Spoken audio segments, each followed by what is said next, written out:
What is a good life? This is one of the quintessential questions in ethics. Across centuries, various philosophers have offered their answers to this question, and one of the earliest accounts on the good life is given to us by the Epicureans. In this lecture, we will explore several aspects of the Epicurean notion of the good life. Epicurus founded Epicureanism around 307 BCE. It is believed that Epicurus and his followers lived together in a garden near the city of Athens. Here, they spent their days reflecting on their anxieties, improving their understanding of their psyches, and mastering the great questions of philosophy. The Epicureans are famous for their belief that the good life is a life of pleasure.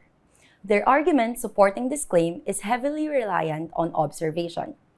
According to Epicurus, every animal, as soon as it is born, seeks pleasure and rejoices in it, while shunning pain as the highest evil and avoiding it as much as possible.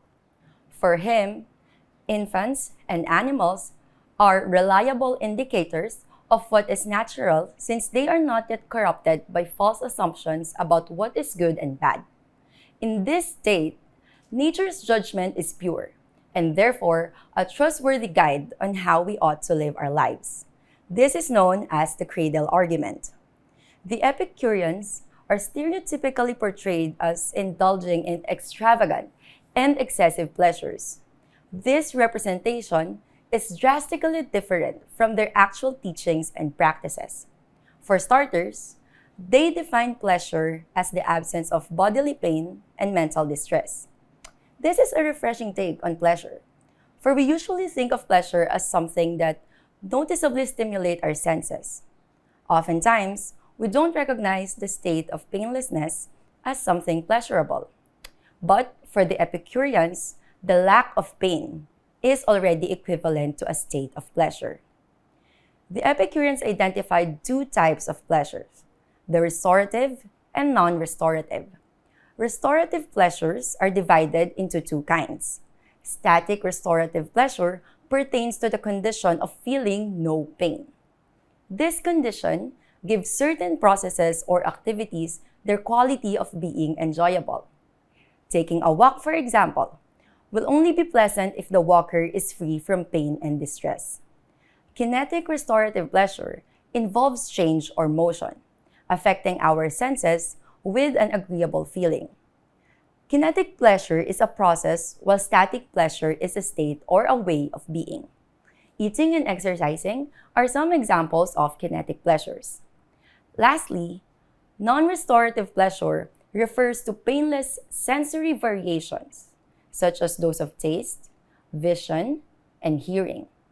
These are the pleasures that we experience when we're listening to music, looking at a painting, and other activities that do not necessarily contribute to the restoration of our natural state or well-being. Despite their distinctions, these three types of pleasures support the Epicurean idea that pleasure is essentially the absence of pain. The way we manage our desires directly impacts our experience of pleasure. This is why a crucial aspect of the Epicurean good life involves discerning which desires to pursue and which desires to relinquish. The Epicureans categorize our desires into three types. First, we have desires that are necessary or natural. They are deemed as necessary, for we need them in order to survive. Some examples are the desire to sleep or to eat. When these natural desires are not fulfilled, they lead to pain or worse, death. Another type of desire is what the Epicureans call as extravagant or natural but unnecessary desires. These are excessive versions of our natural desires. For example, the desire to eat luxurious food or to sleep for the whole day. The last type is called corrosive desires. These desires are unnatural since we do not need them for survival. They are also corrosive since they usually cause us distress or pain.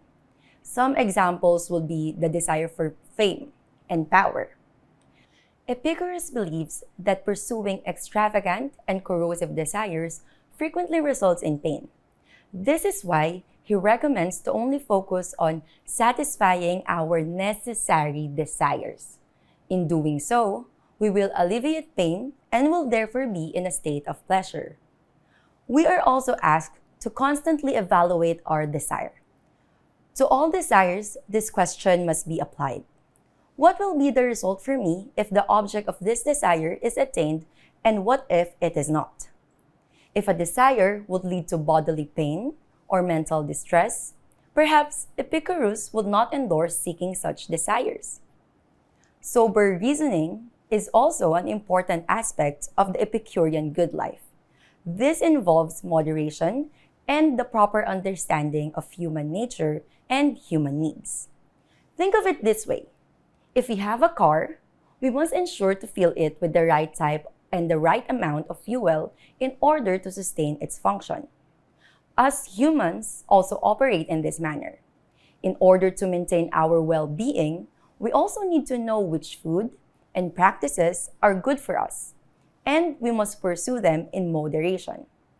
To effectively do this, we must be consciously aware of our physical and mental health.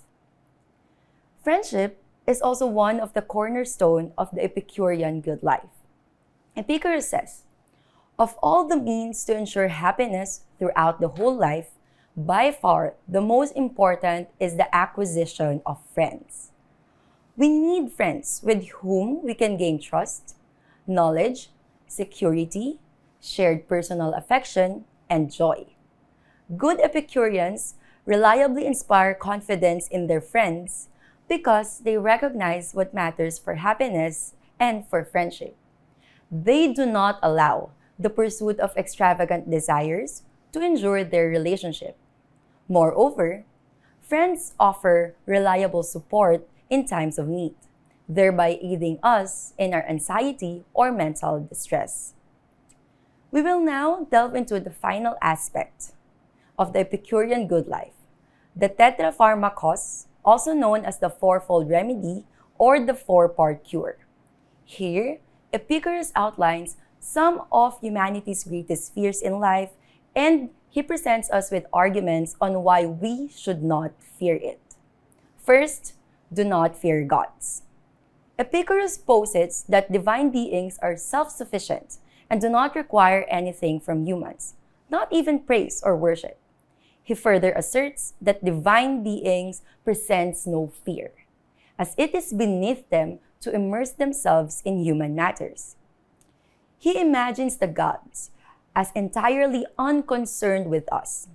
As such, Epicurus advises us to live like gods, because gods do not exhibit fear. Second, do not worry about death. For Epicurus, death is a material event. It is merely the cessation of our sensations.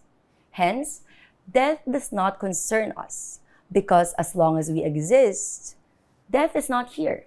And when it does come, we no longer exist. While dying may involve pain, death itself is not painful. It is simply a state of non-existence. And in this state, we cannot experience pain or anything else for that matter.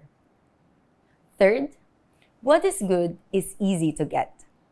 Attending to our natural necessary desires is easy, and this, along with friendship, are sufficient conditions for a pleasurable life. Lastly, what is terrible is easy to endure.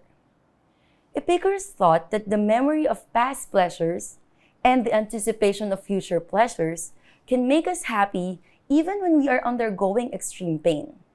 We can prepare for misfortune by living pleasantly with friends and by cultivating gratitude for the simple pleasures that we experience.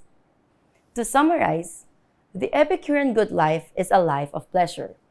This involves having proper desires, evaluating these desires through sober reasoning, and pursuing them through moderation. This also includes having trusted friends and practicing the tetrapharmakos. To the Epicurean, to live a good life is to be happy with a moderate and minimal array of pleasures.